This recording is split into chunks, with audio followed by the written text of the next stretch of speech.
Hello students, आज के इस वीडियो में हम बात करेंगे बहुत ज़्यादा इंपॉर्टेंट चीज़ों के बारे में जिनको एग्ज़ाम में पूछ सकता है। देखो, इस चैप्टर में बहुत सारी चीज़ें हैं जिनको एग्ज़ाम में पुट अप कर सकता है एग्जामिनर, मतलब क्वेश्चन आपको मिल सकता है। हम सिर्फ एक ही टेस्ट की तैयारी नहीं कर रहे गाइस, मैं आपको ये बात क्लियर करना चाहता हूँ।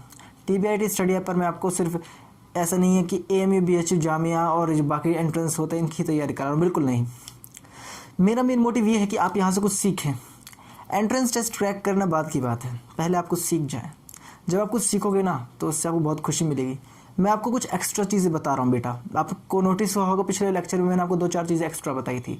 जो एक्स्ट्रा चीज़ें मैंने आपको बताई थी वो इसलिए बताई थी क्योंकि अगर आप 11th क्लास में बायोलॉजी लेते हो, साइंस स्ट्रीम चूज़ करते हो और उसमें आप बायोलॉजी को चूज़ करते हो, देन आपको इंटरेस्ट आए, आपको चीज़ों को समझने में मज़ा आए। अच्छा, बातें बहुत हो गई, अब हम बात कर लेते हैं कुछ ऐसे क्वेश्चंस की जिनके बारे में आपको पता होने चाहिए। कुछ ऐसे फैक्ट्स, कुछ ऐसी चीज़ें, कुछ सेल्स हैं जो अपने आप में बहुत स्पेशल हैं।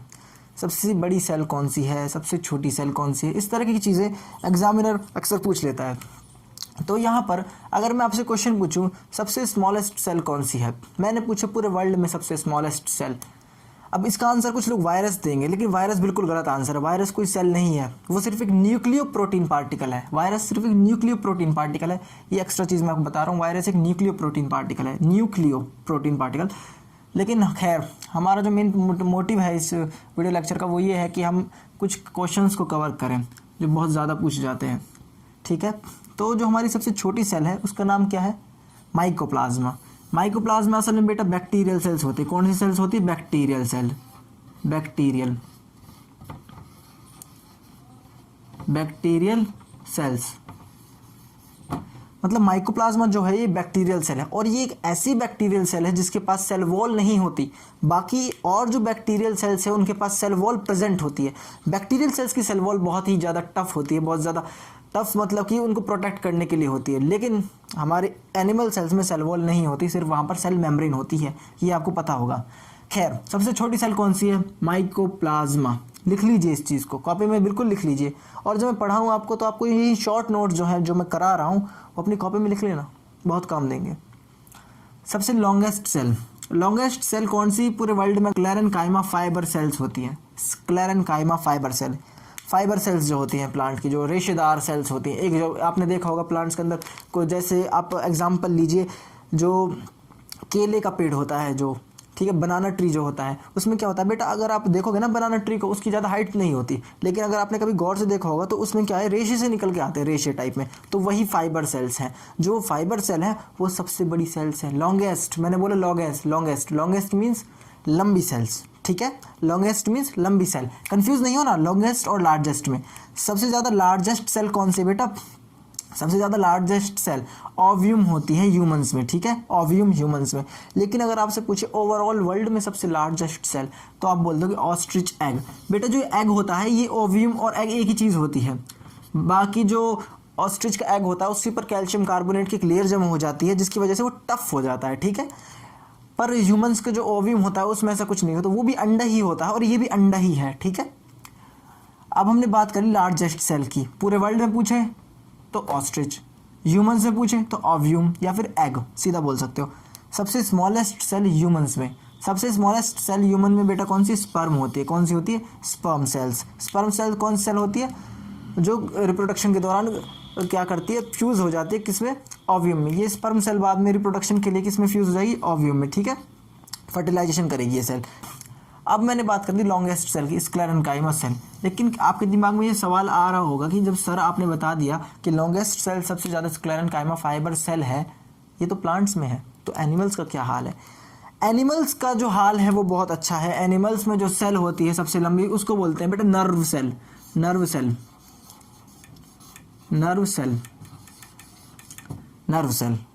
सेल आपको पता होगा कौन सा होता है, जो हमारे जो नर्वस सिस्टम को जो बनाते हैं, नर्वस सिस्टम, तंत्रिका सेल बोलते हैं शायद इसको हिंदी में, तंत्रिका कोशिका। एक बार आप देख लेना इसको हिंदी में क्या बोलते हैं। नर्व सेल वही सेल जो आपने पहले बनाई थी। थोड़ा सा मैं आपको आइडिया दे देता हूँ नर्व सेल कैसी दिखती है, जिससे आपको पता चल जाए कि नर्व सेल कौन सी सेल के बारे में मैं बात कर रहा हूँ।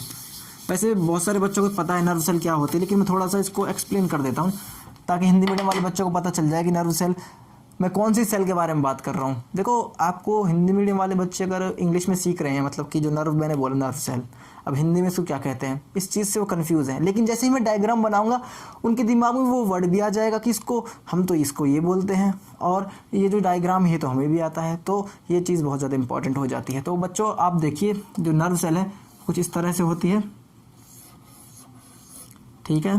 जो नर्व सेल है वो कुछ इस तरह से होती है, ठीक है, और ये ऐसे जाती है इस तरह से। यहाँ पर डेंड्राइट्स होती हैं। मैं थोड़ा रफ डायग्राम बना रहा हूँ, मैं आपको समझाने के लिए रफ डायग्राम। यहाँ पर क्या होती है, नर्व एंडिंग से डेंड्राइट्स, ठीक है, नर्व एंडिंग, सॉरी इसको नर्व एंडिंग बोलते हैं।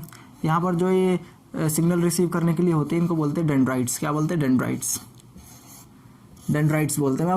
मैं आपको सिर्फ ये रफ बता रहा हूँ, और बाद में इसको डिटेल से पढ़ेंगे। बाय द वे हम 10th क्लास का एक चैप्टर है उसमें डिटेल से पढ़ेंगे।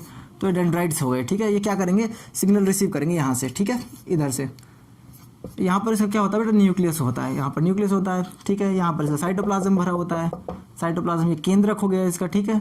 और यहाँ पर साइटोप्लाज्म है। साइटोप्लाज्म में प्रोटीन बनाने के लिए कुछ पार्टिकल्स होते हैं, यहाँ पर छोटे छोटे पार्टिकल्स होते हैं। प्रोटीन बनाने के लिए कुछ अलग से पार्टिकल्स होते हैं बेटा, इनको बोलते हैं निजल ग्रैन्यूल, ठीक है। जो मैंने रेड रेड बना दिया है ये पूरे साइटोप्लाज्म में फैले रहेंगे, ऐसे ऐसे ऐसे ऐसे, यहाँ पर इस तरह से, मतलब न्यूक्लियस से थोड़ा दूर रहेंगे बेटा। ये जो ये निजल ग्रैन्यूल है इनको बोलते हैं निजल ग्रैन्यूल। इनका मैं नाम लिख देता हूँ, इंपॉर्टेंट है, आपकी बुक में मेंशन नहीं है। NESSEL, नेजल्स ग्रैन्यूल, ग्रैन्यूल मतलब टुकड़े, नेजल ग्रैन्यूल्स, ठीक है। जो नेजल ग्रैन्यूल होता है इनका फंक्शन क्या होता है बेटा, प्रोटीन बनाना। क्या बनाना, प्रोटीन बनाना, प्रोटीन सिंथेसिस मतलब प्रोटीन का निर्माण करना, ठीक है। ये चीज़ आपको समझ आ गई होगी। उसके बाद हम थोड़ा सा इसको देख लेते हैं। यहाँ पर ये इस तरह के कुछ सेल्स होते हैं, ये तो आपको पता ही होगा। अब बच्चों को पता चल गया होगा कि मैं नर्व सेल जो बोला था वो क्या था। ये सबसे लॉन्गेस्ट सेल होती है किसमें, ह्यूमंस में। तो ये नर्व सेल का मैंने आपको बेसिक डायग्राम बना दिया। देखो मैं इस डायग्राम को और क्लियर कर सकता हूँ। यहाँ पर और सेल्स भी होती हैं जिनके पास न्यूक्लियस होता है, उन सेल्स को बोलते हैं श्वानन सेल्स। बाकी बाय द वे मैं इसको बाद में डिस्कस करने ही वाला हूँ, आगे वीडियो लेक्चर में डिटेल से इसके बारे में पढ़ेंगे। थोड़ा मैं ओवरव्यू दे रहा हूँ नर्व सेल का, इसका क्योंकि ज़रूरी है, क्योंकि ये ज़रूरी है पढ़ना आपको। तो यहाँ पर कुछ कौन सी सेल्स होती है बेटा, न्यूक्लियस वाली सेल होते हैं। इनका कुछ न्यूक्लियस होता है, इनके पास अपना न्यूक्लियस होता है। इन सेल्स को क्या बोलते हैं, श्वानन सेल्स। क्या बोलते हैं, श्वानन सेल्स। सबसे लॉन्गेस्ट सेल अगर पूछे आपसे, ह्यूमंस में पूछे नर्व सेल आंसर मारना, नर्व सेल ये होते हैं नर्व सेल, देख लीजिए। प्लांट्स में पूछे तो स्क्लेरेनकाइमेटस फाइबर सेल्स। कौन सी, स्क्लेरेनकाइमेटस फाइबर सेल्स। आई थिंक आपको ये छोटी छोटी चीज़ें क्लियर हो गई होंगी। ये वीडियो लेक्चर से बहुत ज़्यादा इंपॉर्टेंट है क्योंकि इधर से क्वेश्चन पूछ लेता है एग्जामिनर। और हाँ एक चीज़ और, ये जो सेल है ये सेंट्रली को अपने पास नहीं रखती, मतलब जो ये सेल है डिवाइड नहीं कर सकती। Which of the animal cell can not divide by its own, which of the animal cell can not divide. उसका आंसर सीधा नर्व सेल आएगा बेटा। नर्व सेल डिवाइड नहीं कर पाती। क्यों नहीं कर पाती, क्योंकि इसके अंदर सेंट्रियोली प्रेजेंट नहीं है, ठीक है। ये मैं आपको बाद में और एक्स्ट्रा बताऊंगा, थोड़ा मैं अभी आपको ओवरव्यू ही दे रहा हूँ। मैंने ये बात आपको 4-5 बार बता दी कि मैं ओवरव्यू दे रहा हूँ। देखो हम थोड़ा शॉर्ट नोट्स को लेकर चलेंगे और जो क्वेश्चन बन सकता है मैं आपको यहीं पे बता दूंगा किस तरीके का क्वेश्चन बन सकता है। बस आप वीडियो लेक्चर को ध्यान से सुनिए और हो सके तो हेडफोन्स का यूज़ कीजिए, माइक्रोफोन जो ईयरफोन्स होते हैं छोटे छोटे से वो उनका यूज़ कीजिए। ये वीडियो लेक्चर यहीं तक का था और हम आगे प्रोसीड करते हैं फर्दर। हम आगे अब प्लाज्मा मेम्ब्रेन और सेल वॉल वगैरह इनके बारे में पढ़ेंगे, लेकिन उससे पहले मैं आपका एक बेसिक क्लियर कराऊंगा यूकैरियोटिक और प्रोकैरियोटिक सेल का, वो अगले लेक्चर में आएगा। तब तक के लिए आप अपना ध्यान रखिए। धन्यवाद।